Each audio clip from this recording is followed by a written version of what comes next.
From the National Newsroom of the Canadian Press, I'm Karen Rebo. A new analysis of federal finances ahead of the Mark Carney government's inaugural budget argues Ottawa's fiscal position was made worse by its decision to drop counter tariffs and to cut income taxes. Desjardins Deputy Chief Economist Randall Bartlett has published a new outlook ahead of the budget coming November 4th. He predicts Ottawa's deficit for this fiscal year is likely to be $74.5 billion.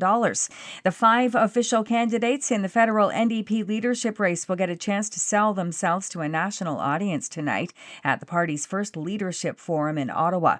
The Canadian Labour Congress is hosting the event. Organizers behind a plan to establish North America's first coastal refuge for captive whales say a big piece of their plan has now been fulfilled. The U.S.-based whale sanctuary project says the Nova Scotia government has given thumbs up to a 20-year lease for 83 hectares of crown lands and coastal waters near Wine Harbor. Project organizers now have the green light to build a huge floating net enclosure for whales and dolphins retired from marine theme parks like Marineland in Niagara Falls, Ontario. Tom Mitchell, the Canadian Press.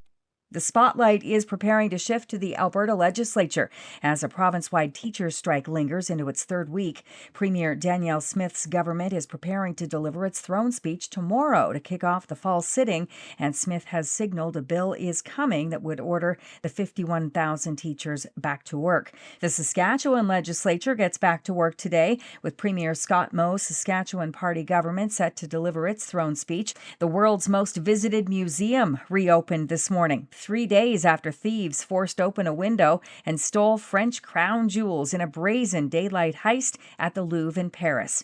No arrests have been announced, and the stolen jewels remain missing.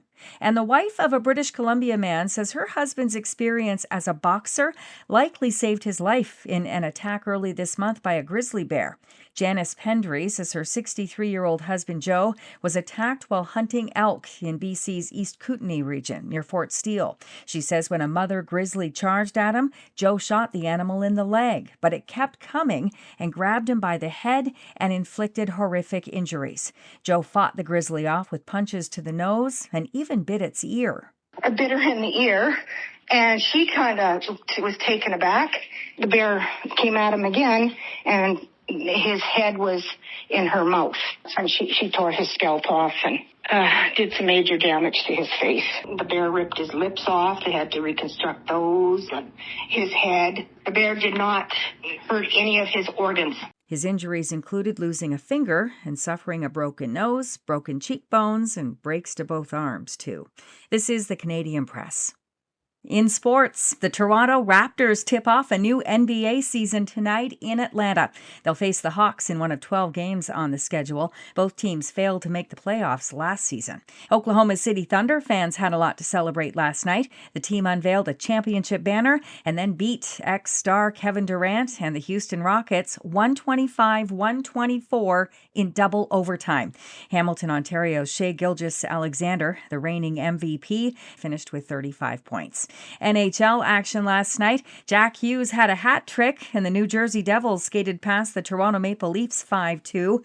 The Pittsburgh Penguins knocked off visiting Vancouver 5-1. And Connor McDavid scored his first goal of the season, and Jake Wallman scored in overtime to give the Edmonton Oilers a 3-2 win over Ottawa. Among tonight's 3 games will be one in Calgary, where the Flames will try to snap a 6-game losing skid when they host the Montreal Canadiens. From the Canadian Press, I'm Karen Rebo.